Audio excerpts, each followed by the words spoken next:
Son varios los temas que están marcando la agenda de estos últimos días del 2024, la reforma de las pensiones, su discusión, ¿habrá o no habrá iniciativa en esta administración? También lo que está pasando con el proyecto de aborto libre, Comisión para la Paz y el Entendimiento, que debe entregar su informe el 31 de enero. Son algunos de los temas que queremos conversar con el diputado Jorge Guzmán, quien es jefe de bancada de Bópoli, integrante de la Comisión de Derechos Humanos y Pueblos Originarios. ¿Cómo está, diputado? Bienvenido.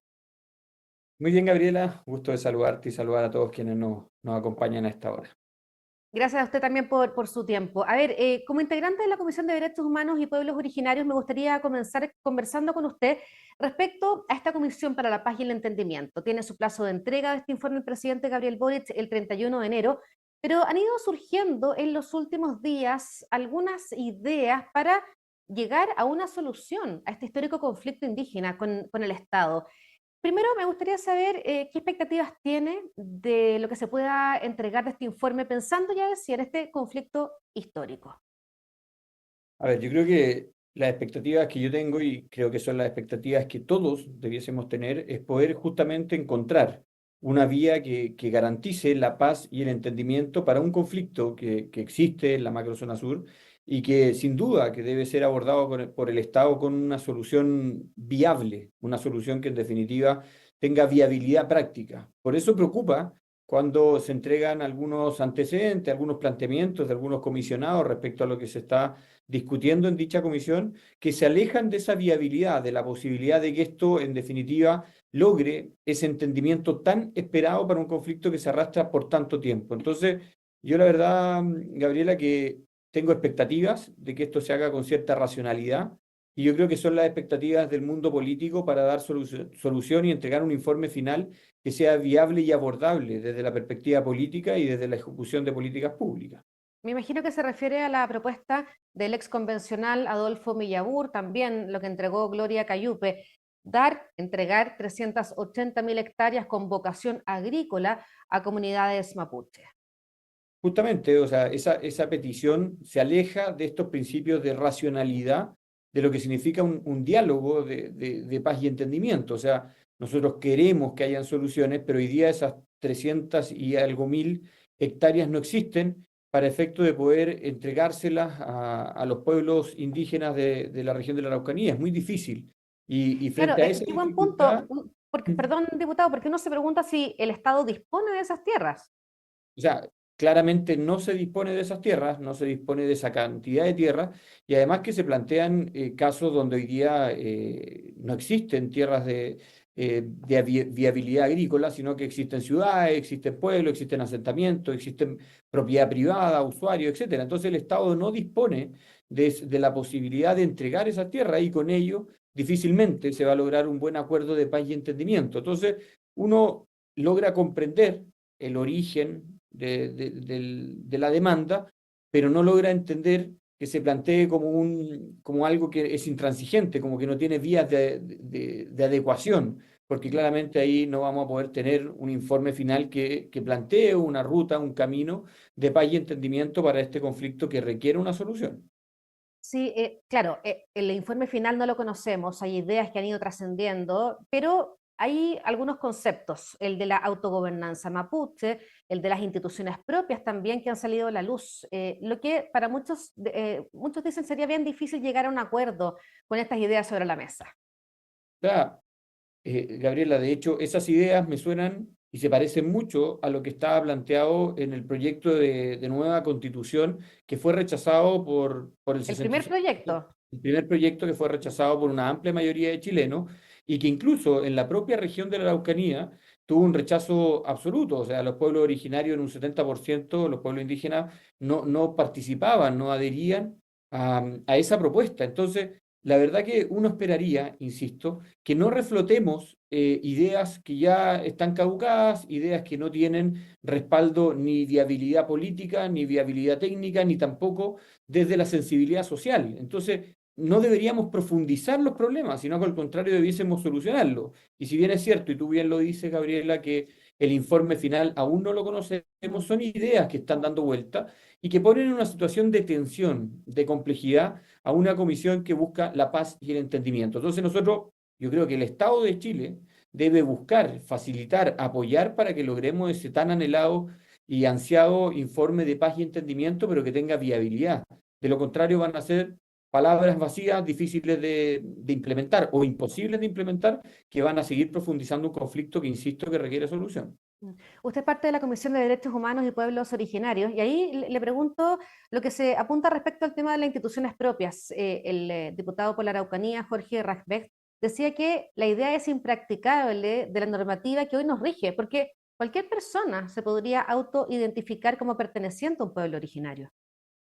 A ver, es tan poco viable que ni siquiera se ha planteado en la Comisión de Derechos Humanos y Pueblo Originario, ¿no? Un tema que se haya planteado, ni siquiera desde el Ejecutivo, ni siquiera de las organizaciones de pueblos originarios que han ido a exponer a la Comisión, no me refiero particularmente al pueblo mapuche, sino que han estado de otras etnias exponiendo en las comisiones y nunca, ninguno, ha planteado la necesidad de tener instituciones propias. Y en Chile rige un principio constitucional que es el principio de igualdad ante la ley, y ese es el principio más importante, que en definitiva todos sepamos cuál es el marco jurídico en el cual nos regimos y que tengamos igualdad de oportunidades y condiciones respecto de ese marco jurídico. Que aquí se establecen instituciones propias, marcos jurídicos independientes para cada pueblo originario, la administración del país se hace muy poco viable. Insisto, esto era lo mismo que venía en ese proyecto de nueva constitución que decía que íbamos a tener 11 estatutos distintos para 11 etnias distintas. Entonces eso ya se ha planteado que no es viable y yo creo que no es bueno insistir en esas ideas añejas y prescritas respecto de tener distintas instituciones, distintas legislaciones. Lo quiero llevar, diputado, a otro tema que ha generado una gran polémica en las últimas horas, esta decisión del gobierno de posponer la presentación de un proyecto de aborto libre, lo que fue celebrado por el cardenal Fernando Chomalí. Hubo una respuesta de la ministra Orellana refiriéndose a los príncipes de la iglesia. Me gustaría conocer su opinión respecto a ese punto.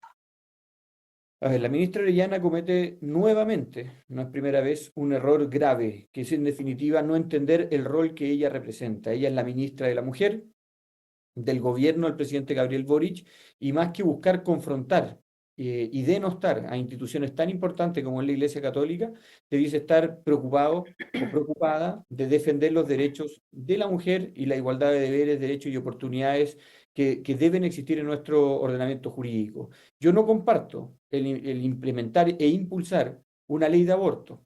Creo que es un tema que está más o menos resuelto en Chile. Hoy día tenemos una ley de aborto en tres causales que establece en forma clara la viabilidad respecto de una situación de riesgo para la vida de la madre, la situación de riesgo para el niño que está por nacer, como también el hecho de una violación.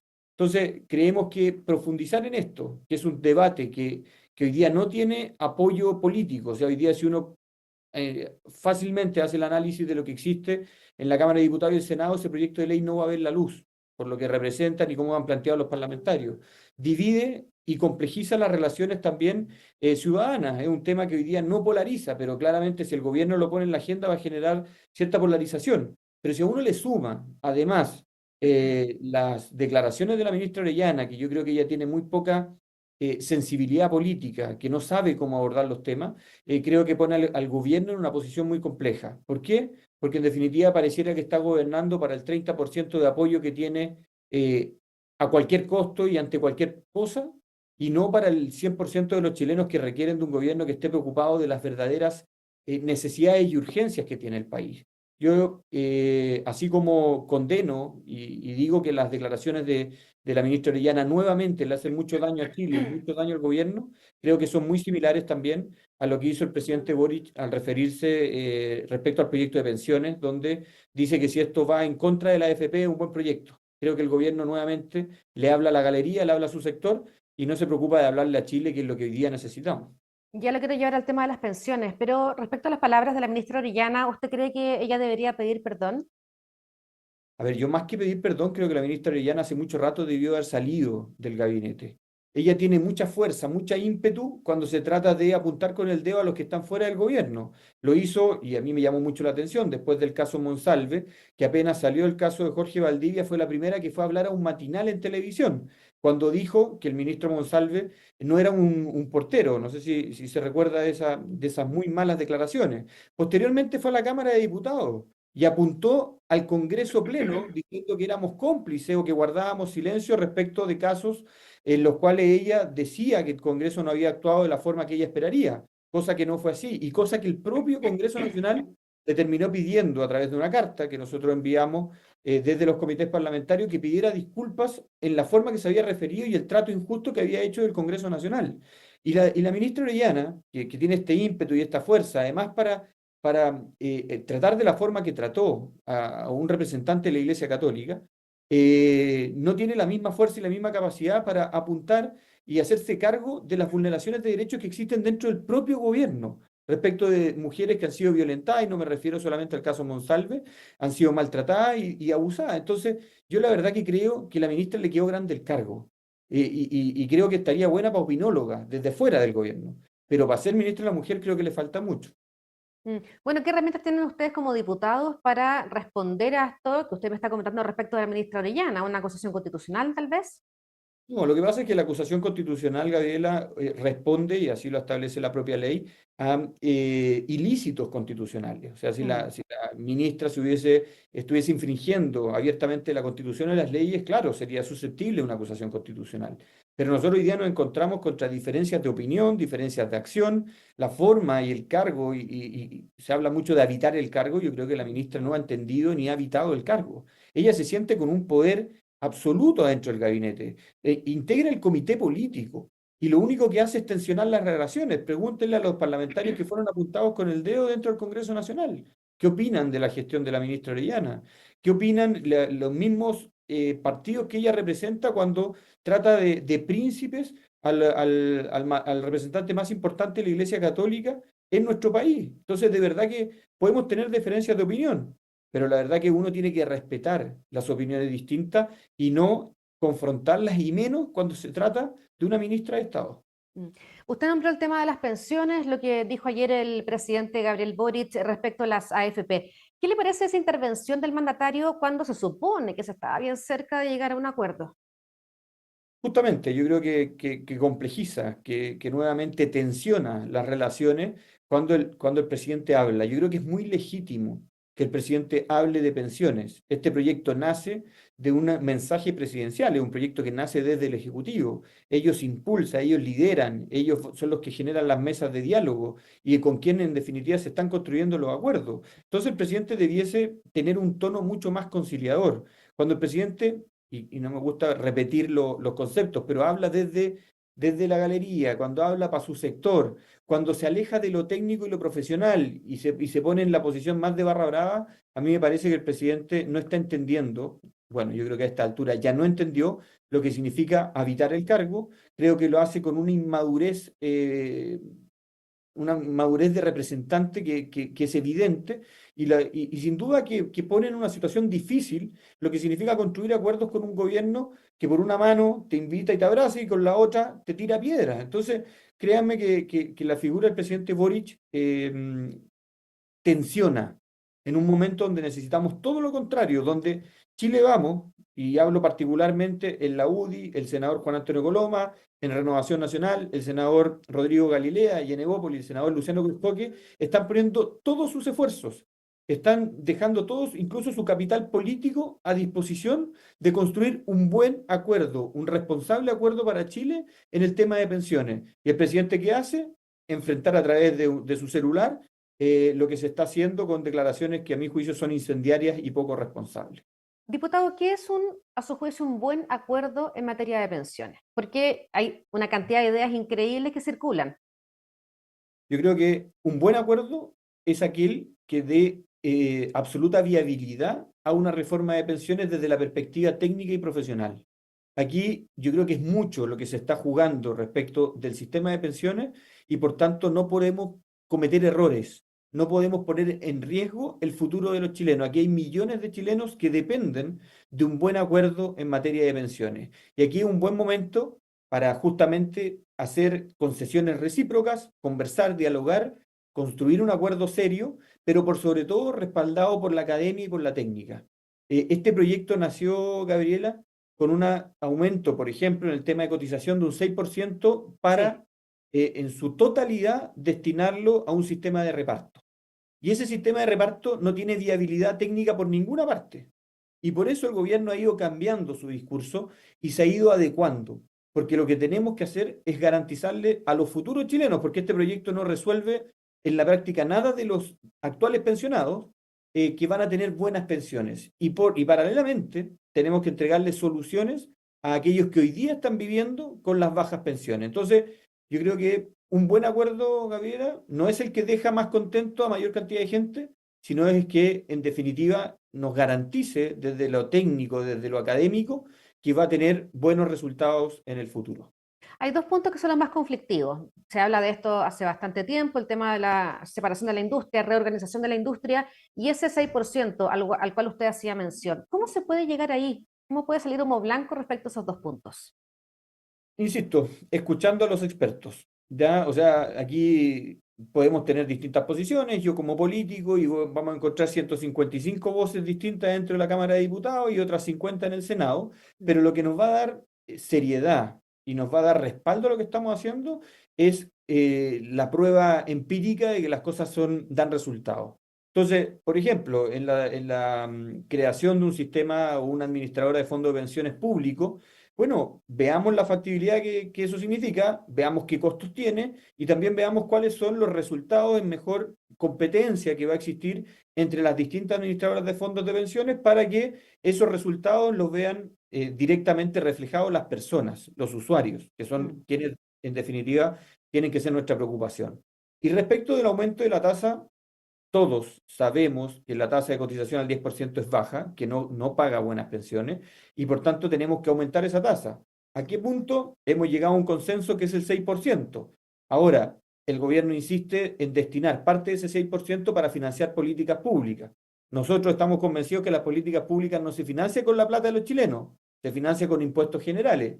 Entonces, veamos cómo logramos resolver puntos específicos, como por ejemplo la discriminación que existe entre hombres y mujeres, que es un tema que ya se planteó, donde Chile vamos a estar buscando soluciones, pero en definitiva no usar el ahorro de los chilenos para financiar otras políticas públicas que creemos que es erróneo y que es equívoco. Lo aprovecho de llevar a otros temas de contingencia, lo que está pasando con la seguridad, la principal preocupación de la ciudadanía hace ya mucho, mucho tiempo.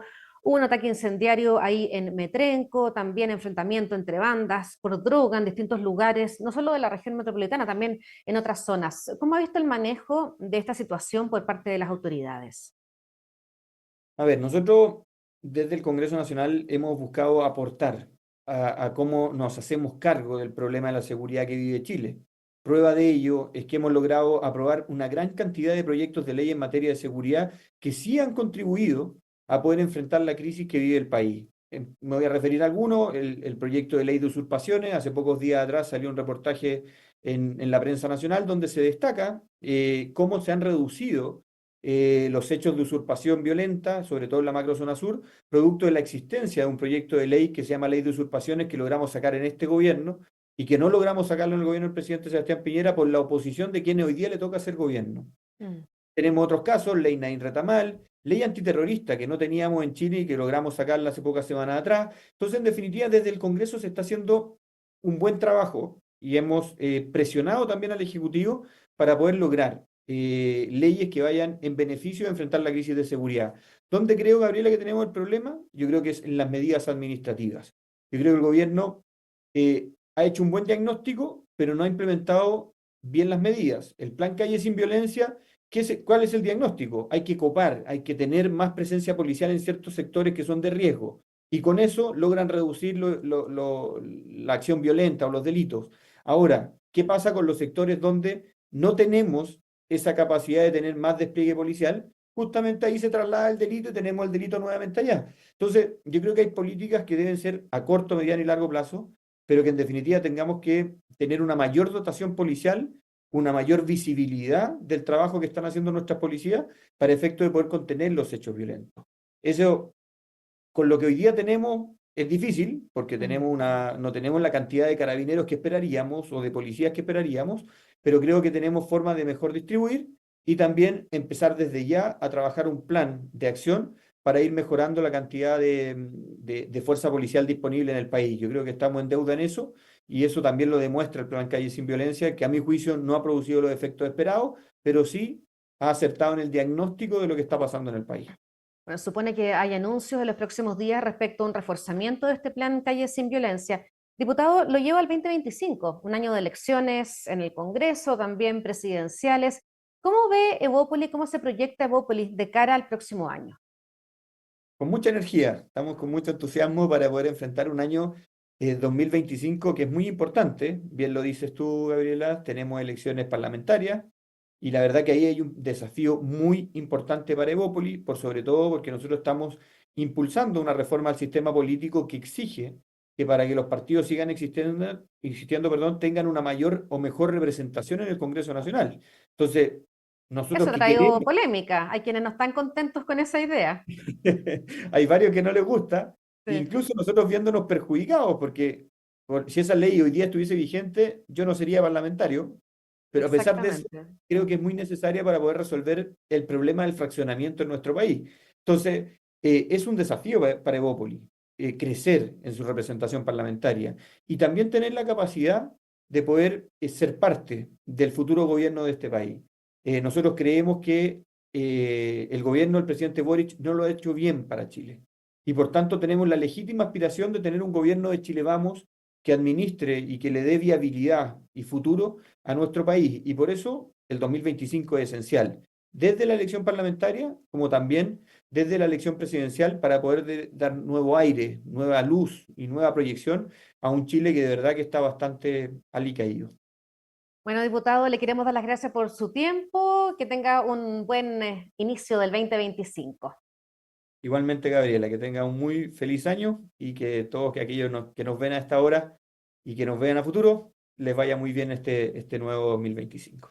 Muchas gracias. Y ustedes quedan todos invitados a quedarse con nosotros a través de mol.com.